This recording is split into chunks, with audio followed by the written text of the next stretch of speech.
No programa de hoje, vamos conversar com o ex-governador, ex-senador, algumas vezes pelo estado do Paraná, também que durante 40 anos foi filiado ao PMDB, hoje MDB, e que agora fará uma nova filiação partidária. Vamos conversar com ele sobre a conjuntura política nacional e os novos caminhos de Roberto Requião. Seja bem-vindo, governador, ao nosso Espaço Cidadão.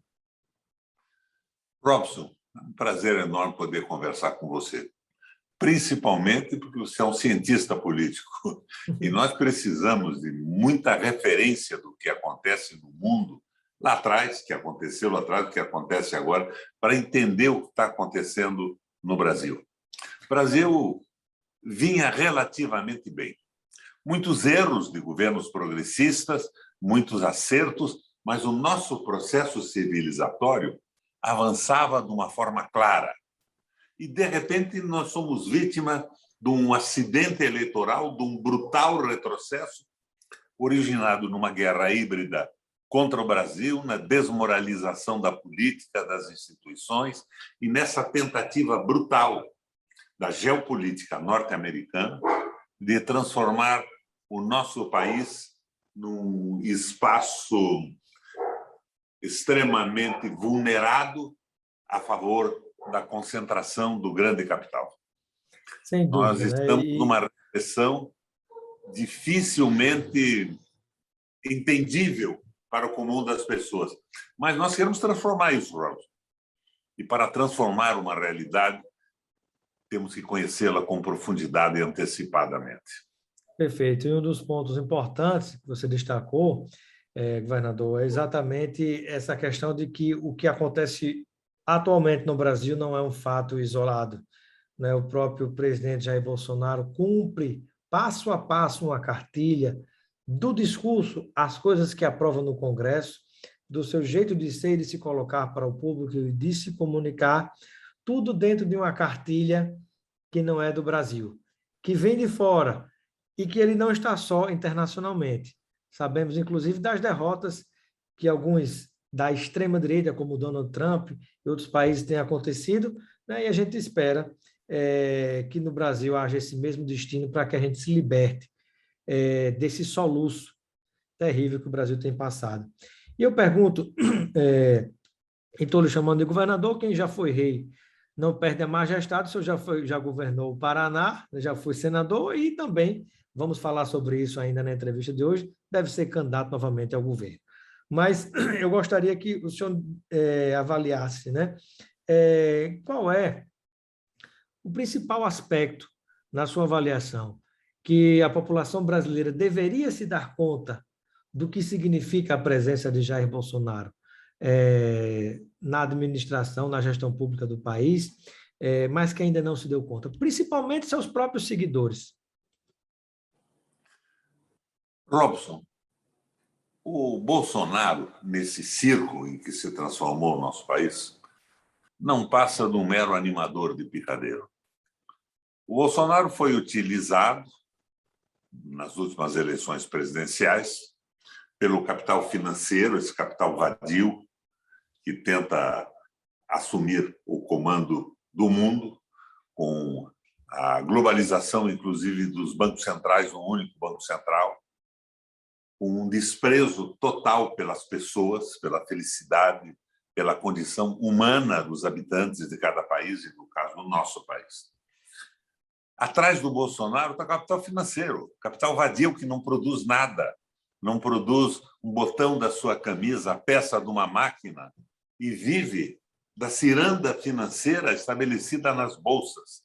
É o capital improdutivo que força a dívida de países, controla os juros e que, no Brasil, está representado por um Banco Central agora. Não sei de que maneira isso passou pelo Congresso Nacional, independente.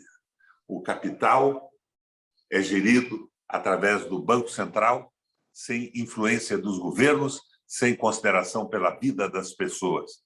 E nós aprovamos essa barbaridade. Bolsonaro é um animador de picadeiro. E é um político que cá entre nós dois, que os bolsonaristas não nos escutem, já morreu politicamente, ele não existe mais. Então, o problema agora está em nos livrarmos dessa brutal concentração de renda e essa desumanização total da política. Veja o que aconteceu agora na CPI da Covid. Eles estão considerando o lucro acima de tudo. Não houve combate à Covid, houve uma tentativa de manutenção do sistema financeiro e do sistema econômico, mesmo com a aceleração da morte de brasileiros. 14 dias numa UTI, depois disso, cortem o oxigênio, matem as pessoas, que matando as pessoas você resolve, do ponto de vista do liberalismo econômico, o problema da previdência social. Você estimula as pessoas a saírem às ruas, a tomarem drogas absolutamente ineficazes contra o vírus. Para quê? Para manter intacto o sistema de exploração, concentração de renda na mão de muito pouca gente. Agora, Robson, cá entre nós, isto é bíblico. Não se pode servir a Deus e a Mamon. E Mamon, na Bíblia, não é outro Deus e não é o diabo. Mamon, em hebraico, significa dinheiro. Não se pode servir ao Deus e ao dinheiro, ao sistema econômico concentrador. E nós estamos vivendo isso. Agora, o Bolsonaro já morreu, desapareceu. E eu percebo que num processo eleitoral que continua sendo movido pela emotividade de cada pessoa, temos aí Lula e Bolsonaro. Não é bem por aí. Eu acredito que o Lula já ganhou a eleição para a presidência. Eu sou um especialista em pesquisa de opinião, em leitura, me dediquei a isso por muito tempo, e eu percebo que o Lula está eleito. Mas está faltando a proposta essencial de mudança do Brasil. Não é Lula e Bolsonaro. Nós temos que ter um projeto de recuperação da nossa economia, de crescimento do Brasil, de valorização do trabalho, que foi totalmente aniquilado com as leis que acabaram com a aposentadoria, acabaram com as garantias trabalhistas, aumentando carga horária, diminuindo o salário. Enquanto, Robson, o mundo hoje está numa linha contrária. Até o Biden... Até os Estados Unidos, exatamente. A China, a mesma coisa. E ficam dizendo, o país não pode gastar mais do que recebe. O país emite moeda sem se preocupar com o que recebe ou não, para o seu próprio desenvolvimento. Você emite moeda contra o quê? Você emite moeda contra as riquezas minerais, contra o petróleo, contra a capacidade de trabalho, a criatividade no país inteiro. Os Estados Unidos emite moeda à vontade, garantido pelo seu poderio econômico. Mas é isso que fez o New Deal, o crescimento na época da recessão. E a China faz a mesma coisa. E nós estamos com esta conversa. Daí dizem, o Robson, temos que governar como uma dona de casa. Até eu já disse essa besteira no início da minha carreira política. Temos que governar como uma dona de casa. Imagina, Robson, a sua mãe ou a minha mãe nessa crise. Elas são excelentes cozinheiras, mas não tem mais emprego para os filhos, a família está sem recurso e ela resolve montar uma pastelaria, porque pastel ela faz e muito bem. Ela, se não tiver acesso a um empréstimo, não terá como comprar uma máquina para amassar a massa e para estendê-la. Ela precisa de um financiamento inicial. Então, não existe essa história de que só se pode gastar o que se ganha. Então, quando não se ganha nada numa crise como a que nós estamos vivendo, nós vamos ter que morrer de fome. O capitalismo é suportado no dinheiro emprestado. Exato. E o capitalismo vive do próprio consumo. Se você tem cada vez mais uma massa de pessoas que não conseguem consumir e tem um poder aquisitivo cada vez menor ou zero, porque está desempregado, aí isso é fatal para o próprio capitalismo, né? E como o governador falava, um ponto nessa aventura. Daí, eu não tenho dúvida que o Lula é presidente da República. mas eu vejo o PT nacional dividido entre o pessoal da Fundação Perseu Obama, é esse o nome atual dessa fundação, que foi para a direita, estabilidade macroeconômica, que dizem que no momento não se preocupam com a autonomia do Banco Central e que durante a campanha do Haddad, do companheiro Haddad, do meu amigo Haddad, já propuseram a independência do Banco Central, mudando os princípios do próprio PT. Então, nós estamos vendo uma parte do PT que será elevado ao comando do país através do Lula, eu não tenho muita dúvida disso hoje, com as circunstâncias de hoje, propondo tratarem apenas da contenção das revoltas populares. Vamos cuidar do povo com políticas compensatórias, com bolsa isso, bolsa aquilo. Claro que isso é bacana num momento de extrema necessidade que o povo não tem o que comer. Mas se nós não tivermos um projeto nacional, nós não teremos nada. É necessário trabalhar a emancipação, né, governador? E um detalhe importante quando se fala na questão de independência do Banco Central, é importante perguntar: independência de quem? Independência do Estado e da política, né, onde há o controle social através das pressões políticas, ou independência do mercado? Né? Porque, de certo modo, parece ter ficado o Banco Central independente do Estado, do controle da sociedade. Mas está independente do mercado? Porque o mercado é que deve servir as pessoas, não as pessoas servirem ao mercado, né? É claro, mas o mercado, do ponto de vista do capitalismo clássico, sequer está sendo respeitado. É dependência do capital financeiro, do capital produtivo, da exploração, da ciranda das bolsas, da concentração de renda. E tratam as pessoas como objetos de trabalho, que podem ser descartadas e vou trabalhar uma vida inteira, ou quando estiverem por uma circunstância da má condição da economia, desempregada, descartadas e a vida descartada, como está fazendo essa Previde, como é o nome desse troço? A Prevent Senior, né? Prevent Transformando Senior, os humanos em cobaias, né? Mais do que em cobaias, em vítimas, em objetos a serem desconsiderados. Coloca, segundo eu vi o depoimento da advogada ontem, coloca o sujeito na UTI por 14 dias. Se ele não sair em 14 dias, corta o oxigênio. É assassinato. Esse pessoal devia ser liminarmente preso. E quando eu falo esse pessoal, é de Bolsonaro para baixo. Todos eles. Não têm alma, não têm coração, não têm mais a condição da humanidade e desrespeitam a população de uma forma brutal. Agora, atrás disso tudo está o domínio do capital financeiro. E esta briga de uma eleição que não é mais uma eleição propositiva, com propostas claras, mas é uma eleição emocional. E aí o meu amigo Lula, você sabe que eu sou amigo do Lula, aprecio a sua carreira, a sua vida simplesmente fantástica, a sua sensibilidade com a pobreza que ele já viveu. Mas, de repente, querem transformar a candidatura do Lula numa estrutura gerencial contra as revoltas populares, mantendo todas as conquistas do liberalismo assassino, que despreza a condição de pessoas humanas de um povo inteiro. É isso que nós temos que evitar. Daí você me perguntaria, Nestor, mas Requião, com quem estás? Eu estou com o Brasil. E eu estou fazendo, não essas críticas, não entenda como críticas, provocações. Provocações para tentar fazer com que as pessoas entendam e possamos evoluir para uma proposta nacional. Soberania novamente, respeito ao trabalho, crescimento econômico sustentável, abertura da mídia para que a gente possa discutir os problemas nacionais, porque cá entre nós, eu tropeço um pouco nessa história do identitarismo. Sou um homofóbico? Pasme, Robson, eu sou presidente de honra do LGTBS do Paraná. Pelo que fiz no meu governo, pelo respeito que tenho às pessoas, na qualidade de pessoas.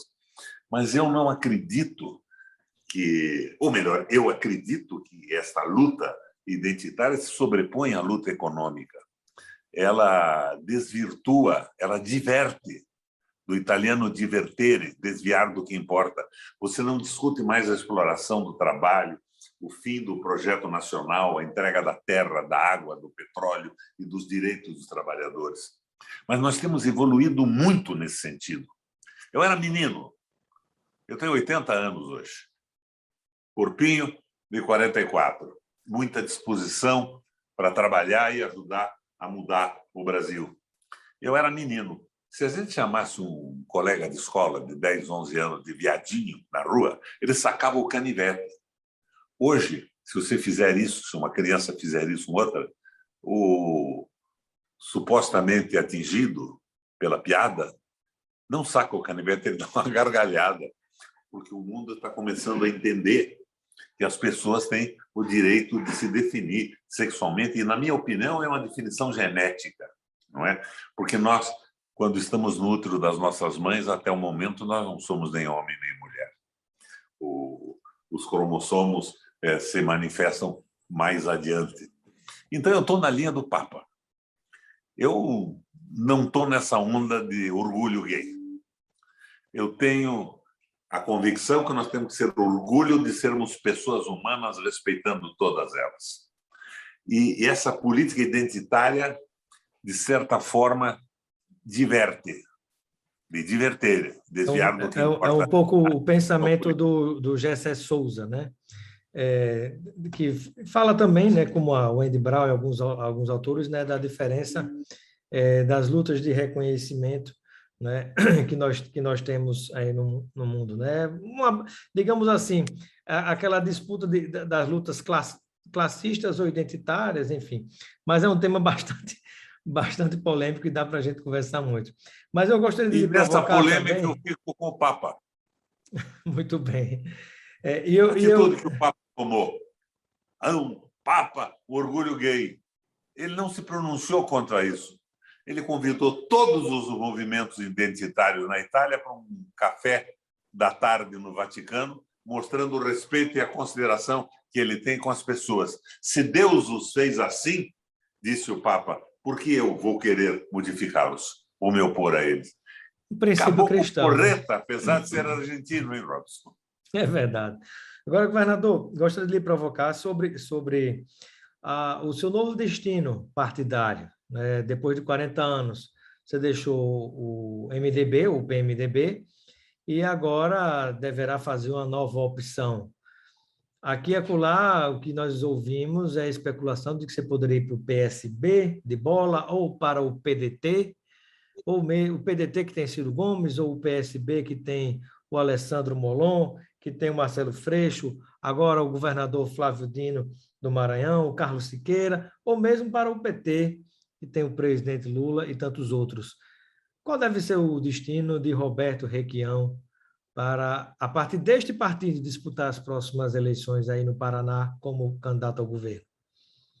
Robson, você cometeu um lapso quando escreveu o PSB. O PSB é o partido da Tabata Amaral agora também. Sim, também a Tabata entrou no partido, exatamente.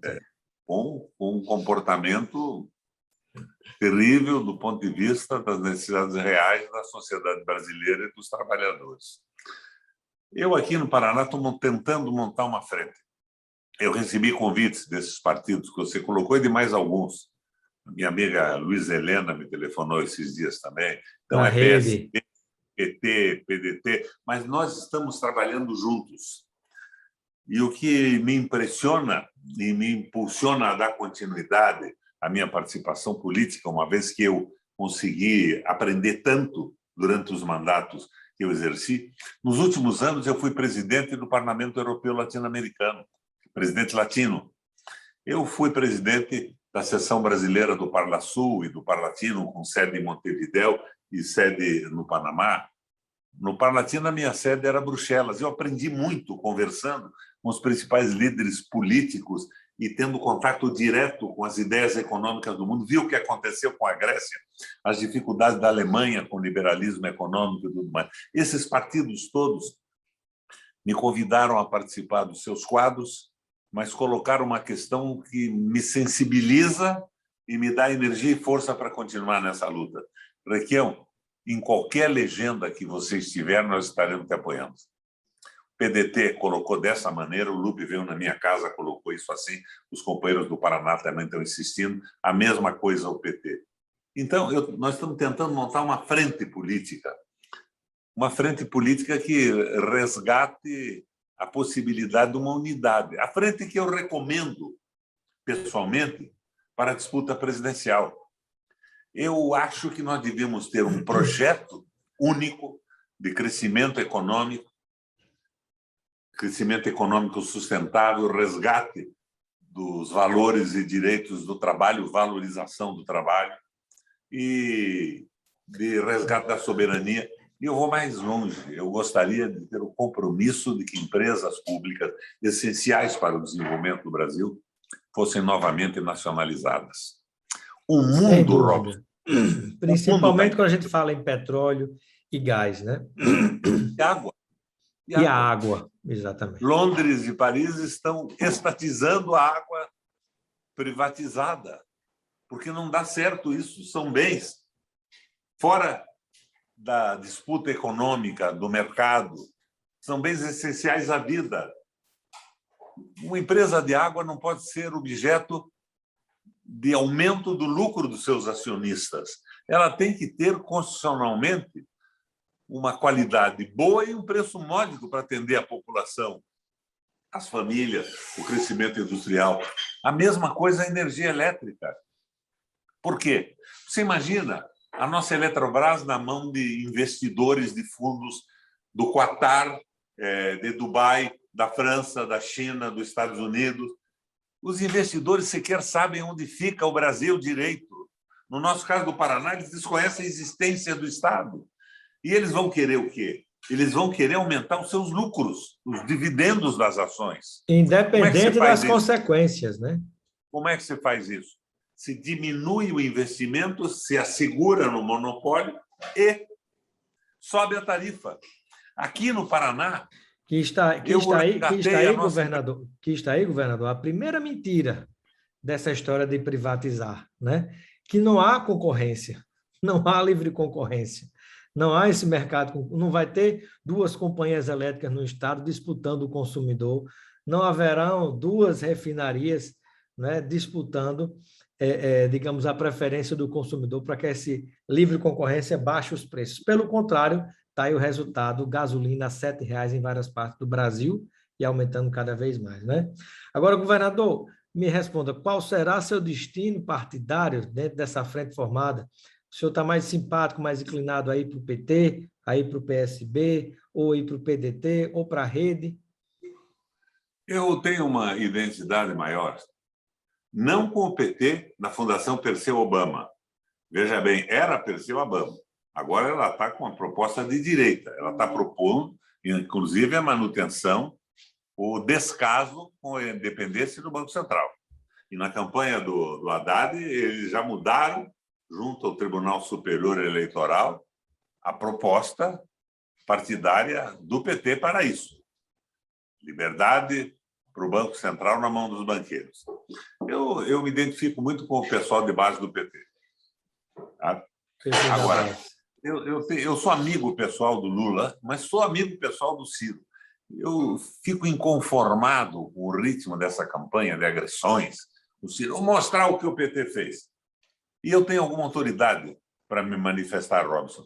Eu era senador, eu apoiei o governo do PT nas políticas compensatórias e tudo mais. Abra o site do Senado e procure os meus pronunciamentos. Eu bati duro na política do Meirelles, eu bati duro na política do Levi e do Nelson Barbosa. Eu apoiava o veso popular do PT, mas nunca me conformei com o neoliberalismo na condução das finanças, que deu no que deu, né? Então, estou dizendo isso para você por quê? O Ciro agora critica o PT. Quando eu criticava, ele era ministro do Lula, foi ministro da Dilma. Eu acho o seguinte, cometemos erros. Aos nossos erros temos que chamar de experiência para não repeti-los.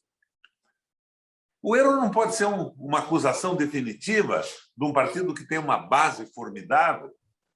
Eu acho, no entanto, que o Ciro é importantíssimo nesse processo político para colocar na mesa a discussão da economia que ninguém discute. Senão fica essa conversa mole. Vamos dar comida para os pobres de novo.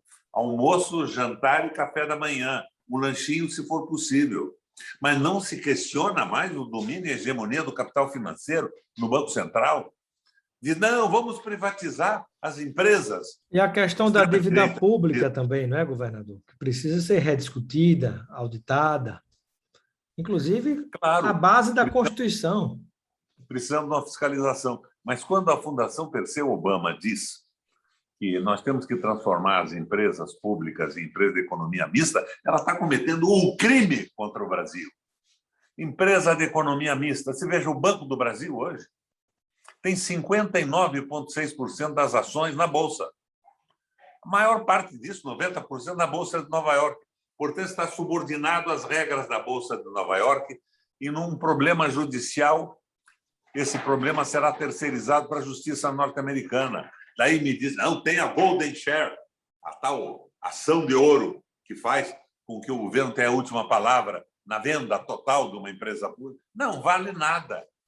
É só você ver o que está acontecendo hoje. Com o Golden Share, não tentaram vender a Embraer, que não deu certo porque a Boeing faliu. Agora querem privatizar a eletricidade, a Caixa Econômica. Daí elas não servirão mais ao Brasil e ao nosso desenvolvimento. Elas vão servir ao lucro dos acionistas. E lucro dos acionistas num banco é com o aumento dos juros. É o spread aumentado, não é? E nenhuma intenção clara de provocar o desenvolvimento econômico do nosso país para viabilizar um número maior de empregos. Então, acho que essas coisas estão erradas. Você me pergunta para que partido eu vou. Eu estou procurando uma proposta fundamental, nacionalista, democrática e popular, nas mãos de um presidente da República com a máxima clareza. Ah, você é contra a Frente Ampla. Eu não sou contra a Frente Ampla. Se nós tivermos um programa claro e amanhã o sujeito que votou no Bolsonaro, que acreditou no liberalismo, disser não, eu estava equivocado, eu vou com vocês nessa proposta, acho perfeito. Mas quando a Frente Ampla se transforma numa negociação pessoal, não, nós vamos agora com o Lula ou com o Ciro, mas nós queremos o Ministério da Fazenda, nós queremos uma política econômica a favor da concentração de renda. É uma canalice, é uma tapeação. Mas as eleições no Brasil, Robson, têm sido emocionais sempre. Foi assim que o Collor se elegeu, foi assim que o Fernando Henrique se elegeu, que o próprio Lula se elegeu com o fracasso de governos anteriores. Eu queria um pouco mais de concretude nisso e de esclarecimento e de politização nesse processo. E projeto Não de tenho nação, dúvida né? alguma, não tenho dúvida alguma que o Lula é um instrumento mais viável para a derrota do fundamentalismo bolsonarista e tudo. Mas vejo atrás disso tudo a tentativa do capital financeiro de dominar, como já dominou, de certa forma, o governo do Lula. Eu compreendo sua preocupação, governador, né? Aquela história. Ganhamos, e agora? Né? Para onde vamos, como faremos, né? Para conquistar, né? E desenvolver as promessas que foram colocadas, né? É uma ponderação muito importante. Agora, eu gostaria de saber, né? Está confirmado, o senhor deve disputar mesmo o governo do estado aí no Paraná? Vai disputar contra o atual governador, o filho do Ratinho? Não é contra o atual governador, é contra o liberalismo econômico da bobagem. O filho do Ratinho não sabe o que está fazendo no governo, Robson. Ele, na verdade, era especializado no controle da mesa de som das rádios do pai dele, que é um comunicador genial, completamente despolitizado, diz bobagem a todo tempo, mas é um comunicador importante no Brasil popular, não é? Mas o problema do governo do Ratinho é que ele está vendendo a Copel. O mundo inteiro hoje clama por uma internet pública, não clama? Que possa ser acessada na praça. Eu, quando fui governador, coloquei internet de banda larga em 25 mil escolas do Paraná, que nós tínhamos a Copel Telecom. O Rato vendeu a empresa para o grupo do Tanuri, aquele grupo que comprou o Jornal do Brasil, depois parece que não pagou. Nossa. Então, está vendendo a Copel, está vendendo ações da Copel. Nós estamos com a tarifa de energia elétrica altíssima, um lucro de 2,5 bilhões sem nenhum investimento. Para que serve o lucro, Robson? O lucro é transferido para fora do Paraná, para acionistas do mundo inteiro. Uma boa parte, a grande parte, nem sequer é do Brasil. São pessoas que investiram em fundos de investimento que não sabem nem onde fica o Paraná. E esse rato está fazendo isso com alegria no rosto, com sorriso. Ele não tem ideia do que está fazendo, mas está dominando a imprensa de uma maneira geral. As redes de comunicação estão com ele. A Globo aqui do Paraná é pior que a Globo Nacional, porque ela é além da TFP, é daquele grupo dissidente da TFP que achava a TFP meio à esquerda. É o grupo que domina a Globo. Então, nós precisamos de uma abertura da comunicação. Estamos batendo um papo nós aqui. Vamos atingir quantas pessoas? Você vai entrar no meu Facebook, eu vou entrar nas suas redes. Vai ser uma coisa ínfima, perto do que faz o Jornal Nacional, desdizendo todas as verdades a favor do povo que nós desenvolvemos aqui. Governador, e na formação dessa chapa, que o senhor deve disputar o governo, quem deverá ser seu companheiro ou companheira de chapa para disputar o Senado da República? Nós teremos aí no seu próprio estado a provável tentativa de reeleição do Álvaro Dias, atual senador, que também já foi governador, que o senhor já derrotou em outra ocasião, aí no estado do Paraná, e também chegou-se a cogitar o próprio Sérgio Moro disputar o Senado, mas depois disse que quer ser candidato à presidência. Parece que os Estados Unidos ainda não desistiram dele. Então, eu gostaria de saber como é que o senhor imagina compor para o Senado. Se eu estou tentando montar uma frente partidária, essa decisão será da frente partidária e não minha. Agora, eu, quando fui governador, eu tinha o pessoal do PSDB no meu governo. Eram conhecidos aqui como tucanos do bico vermelho. Aderiram a um projeto e foram grandes colaboradores. Eu tive 3 secretários de Estado do PT. O Enio Verri, no planejamento, magnífico, de uma lealdade absoluta e de uma eficiência indiscutível. O Walter Bianchini, na agricultura. E o Padre Roque, com a Secretaria das Posições Sociais do governo. 3 caras maravilhosos, incorruptíveis, de uma seriedade absoluta. Eu estou fazendo uma seleção junto com os companheiros de pessoas. O importante é a gente salvar o Paraná da destruição. A nossa Copel, Companhia de Energia Elétrica, foi fundada pelo Bento Munhoz da Rocha em 1954. Está sendo destruída, vendida e se transformando em objeto de investimento e de lucro para pessoas que sequer moram no Brasil. Por que faz uma coisa dessa? É canalice total? É a mesma canalice da Prevent Senior, que matava os mais velhos para liberar um leito? Esse pessoal tinha que estar preso definitivamente desde ontem. Ou é burrice mesmo? Mas o importante é que a gente possa parar esse processo com uma frente nacionalista, popular e democrática, a favor do povo do Paraná. O meu governo foi assim. Fui governador 3 vezes, senador 2 vezes, presidente do Parlamento Europeu, Parlatino e Parlasul. Eu aprendi muito e é por isso que eu participo desse processo.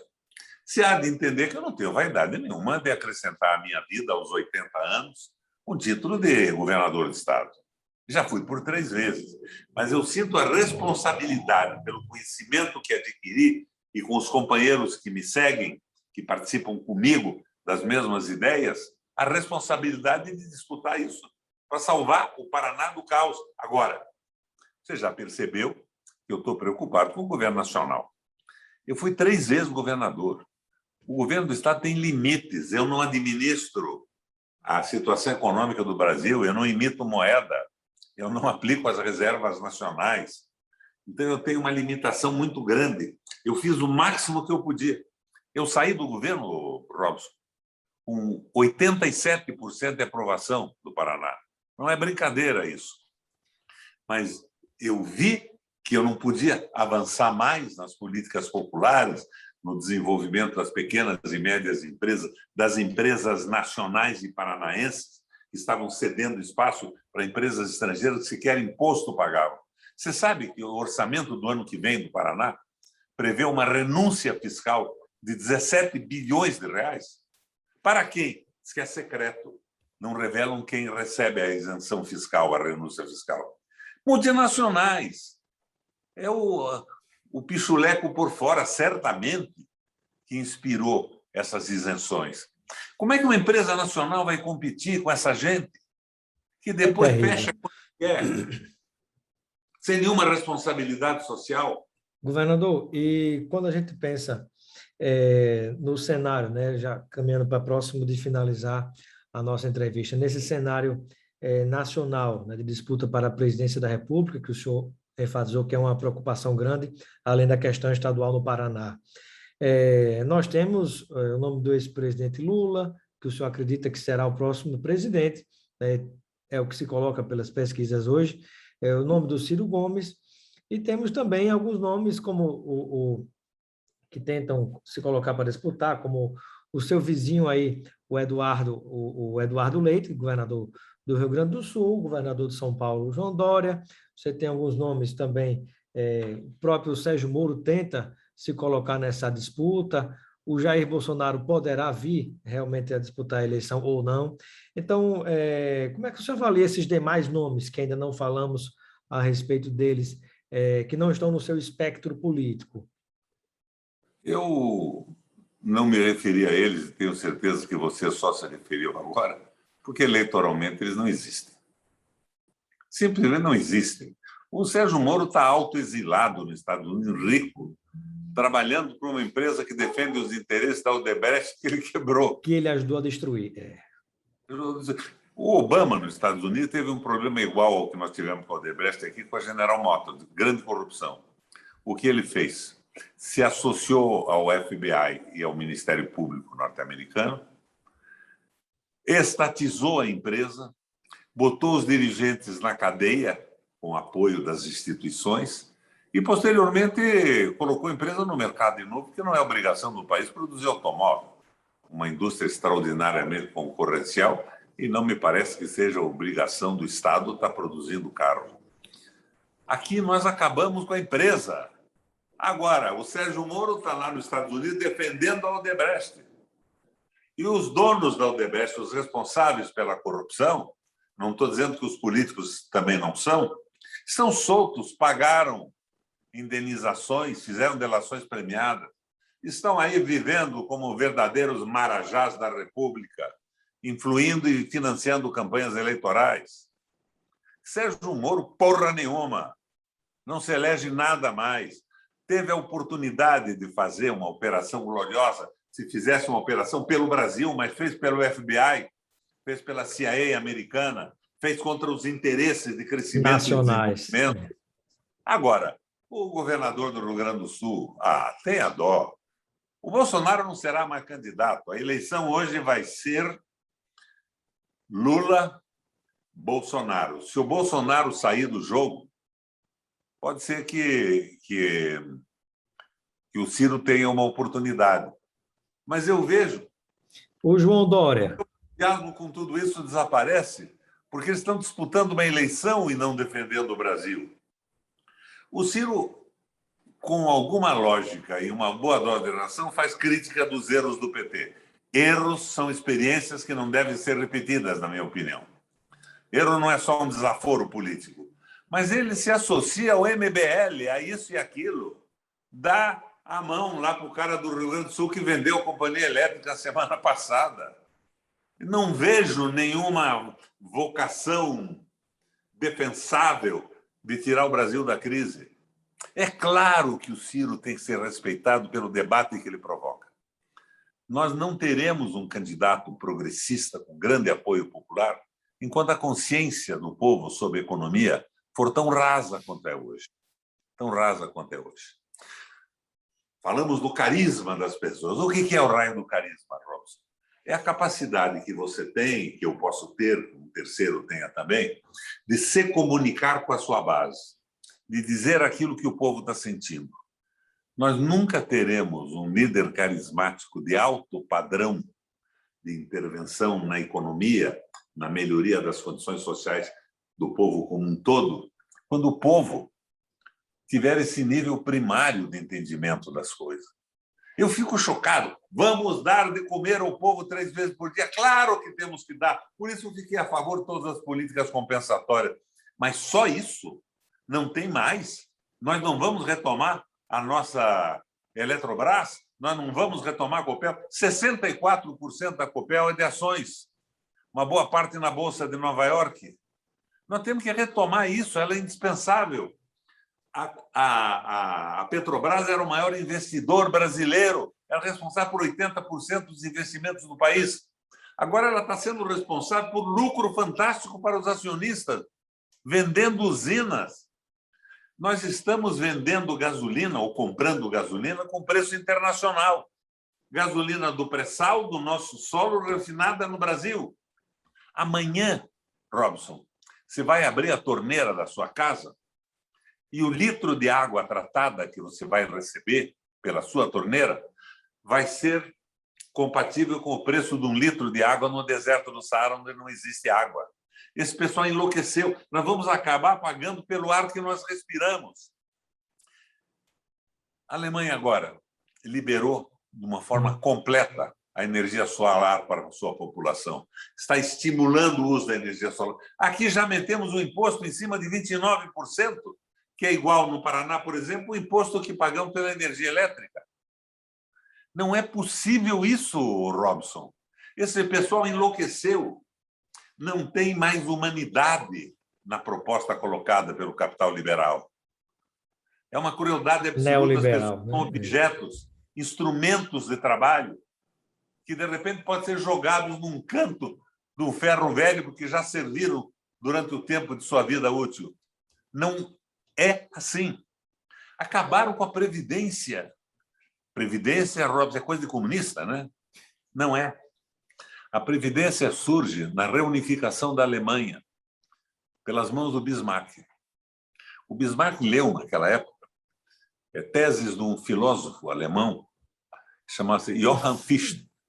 Ele dizia o seguinte: a nobreza foi derrotada pela burguesia, que enriqueceu mesmo fora das muralhas feudais, com a evolução do comércio, se tornou poderosa, e não aceitava mais que a nobreza tivesse propriedade da terra e ela derrubou.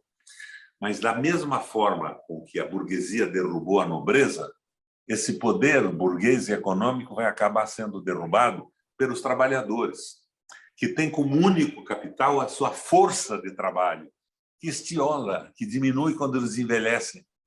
E o burguês vai viver, na velhice, das rendas do capital e de suas propriedades. E o trabalhador vai morrer de fome. Daí o Bismarck diz: não, na Alemanha isso não vai acontecer. Não quero que esse Estado burguês se desmonte. E criou a Previdência Tripartite: Estado, empregador e empregado. Bismarck criou, até a criação do Bismarck, na consolidação da Alemanha, esses canalhas acabaram. Daí você diz: não, mas o Ciro é um debatedor importante da economia. Eu acho que é. Mas no momento que ele propõe o raio da Previdência capitalizada, eu fico me perguntando: ora, por quem sois, Ciro Gomes? Então, nós temos ainda um tempo para levar essa discussão à frente. A minha esperança era que se unissem todos num projeto de transição democrática do Brasil. Um projeto aristotélico, que não cometesse o excesso da frente tão ampla que incorpore representantes da banca, nem a temeridade de avançar além do que é sustentável num processo eleitoral ou na execução de um governo progressista. Estou na linha do Guerreiro Ramos.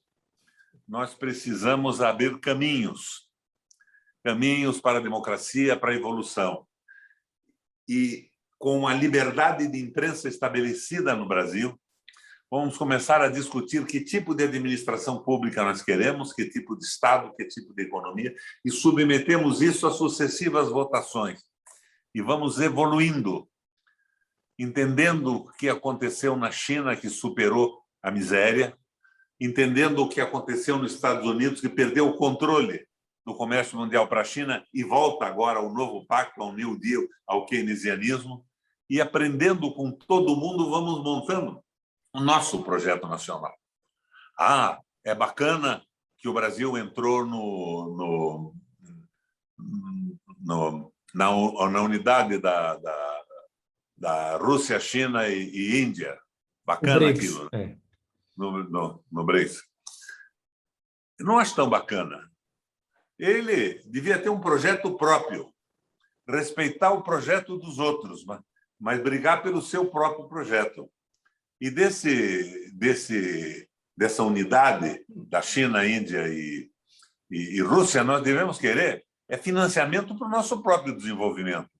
Porque, do ponto de vista deles, a China, com mais de 1,5 bilhão de habitantes, eles têm que resolver o problema deles. Todos querem nos transformar numa plantação, onde eles vão tirar os insumos para a sua sobrevivência alimentar, petróleo, minerais estratégicos, terras exóticas, e o Brasil será um país semi-escravizado, sem emprego. É um projeto de tentativa de recolonizar o país, né? Ao modo escravista, né, com a ausência das seguranças em relação aos trabalhadores, e extrativista totalmente, sem cuidado nenhum com o meio ambiente, infelizmente. E isso interessa a todos eles, a todos os blocos. Tem essa luta agora pelo comércio do mundo, Estados Unidos e a China e a Rússia do outro lado. Vamos respeitar as suas necessidades internas, mas que respeitem as nossas. Nós temos que ter um projeto nosso brasileiro. Temos um povo maravilhoso, temos 15% da água do mundo, nós temos petróleo suficiente, podemos refinar aqui. Agora, entregar o petróleo, como fez... Quem é que começou a entrega do petróleo? O Fernando Henrique, acabou com o monopólio. Depois veio uma proposta de um deputado do PCdoB da partilha. A partilha foi a entrega. E depois veio a proposta do José Serra de tirar das mãos da Petrobras 30% de cada poço e o direito de ser a operadora de todos eles, para saber o que saía, o que extraiu, o que não extraiu, não perder totalmente o comando do processo. Mas daí nós estávamos no Congresso brigando contra isso. Nós quem? Eu, Lindbergh Faria, Gleisi Hoffmann, Vanessa Graziotin, Lídice da Mata e outros companheiros. Nós brigamos tanto, esclarecemos tanto que tínhamos certeza que íamos derrotar a proposta de entrega do Serra. Daí vem o governo da Dilma e manda votar com o Serra. E de uma hora para outra, nós perdemos a votação que estava ganha na nossa contabilidade, porque todos os aliados votaram, era um acordo do governo. Olha, não estou fazendo isso como crítica, mas como provocação. Sei lá por que o governo fez. Estava com medo do impeachment, achou que na hora podia driblar alguma coisa. Tudo bem, é um erro. Que não se repita um erro. Agora, eu quero ver o presidente da República dizendo que vai retomar a Petrobras. O Ciro tem dito. Mas, né, ao mesmo tempo, ele se suporta numa visão de equilíbrio macroeconômico. Não vou gastar mais do que ganho. Ciro, se a sua mãe fosse abrir uma pastelaria numa crise sem dinheiro e resolvesse não arranjar um financiamento para comprar uma amassadora de massa e uma máquina, vocês iam morrer de fome. Muito bem. Bom, a dona de casa não tem nada a ver com a administração de um país. Eu queria um governo de transição. Acho que o presidente é o Lula. Hoje é, pela sua habilidade pessoal, seu carisma, capacidade de comunicação com as massas e a sua sensibilidade. O governo do Lula foi um governo sensível à pobreza. E aí, para finalizar... Errou na macroeconomia. E aí, para finalizar, governador, a importância da preocupação também com a eleição do Congresso, né? Porque, apesar de Bolsonaro sair do poder, que é isso que se espera, você tem, por exemplo, 2/3 do Senado que entraram junto com ele, que ainda terão 4 anos para frente. Parte deles com o mesmo estilo e pensamento bolsonarista e nessa linha neoliberal, que é terrível para a economia do nosso país, né? Então, é pensar também no Congresso com muito cuidado, né? Quem vai se colocar lá como deputados federais e senadores e que tipo de governo vai se construir, que tipo de alianças serão feitas, porque a coalizão, da mesma forma que se fez anteriormente para se conseguir governar, né? Aliás, a gente já sabe onde é que vai dar, né? Então, basicamente é isso. Eu peço seu comentário final em relação a essa questão, governador. Robson, você fechou a nossa conversa. Os caras que propõem a frente ampla, que dizem, não é a nossa preocupação agora devolver o Banco Central para os interesses nacionais.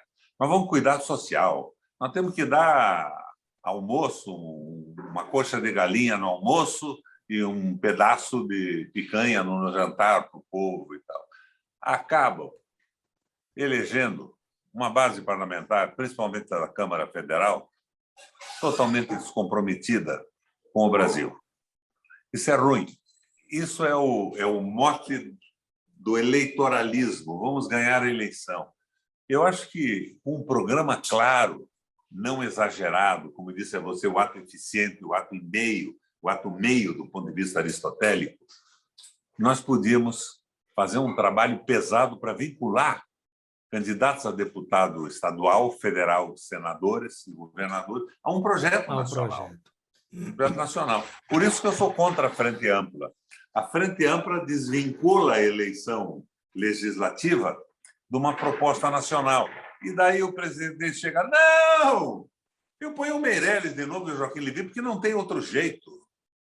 Não é governável o país dessa forma, não. Tem que vincular.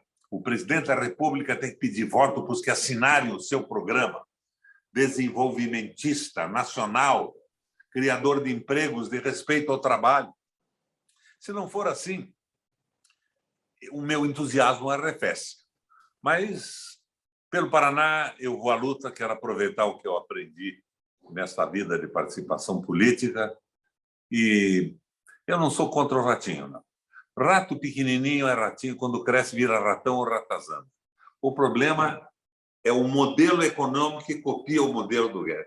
Você viu o Guedes dizendo que quer vender o Banco do Brasil e a Petrobras? Robson, o que é que nós poderíamos dizer se não estivéssemos ao vivo num programa que vai ao ar? Vai a... Guedes. Não tem cabimento você estar dirigindo a economia do Brasil. Você é completamente imbecil ou é um canalha absoluto, sem nenhum respeito pelas pessoas. Um adorador de mamon, da riqueza, da concentração de renda. Você não é humano, você é uma figura desumana na condução da nossa política. É isso aí, Robson. Muito obrigado, governador, por esta aula, pelos esclarecimentos, né, que foram compartilhados conosco aqui no Espaço Cidadão. Agradeço eu. E vamos continuar provocando para ver se nós estabelecemos uma consciência que temos que ter um projeto mais claro a favor da população. Um plano de governo ao qual pode aderir qualquer um, mas não uma associação, uma societas celis com representantes do capital financeiro e de interesses que não são os interesses do desenvolvimento brasileiro e da felicidade do nosso povo. Sem amor, sem fraternidade e sem profunda identidade com o povo, não existe política. E não vale a pena exercê-la se não for desta forma.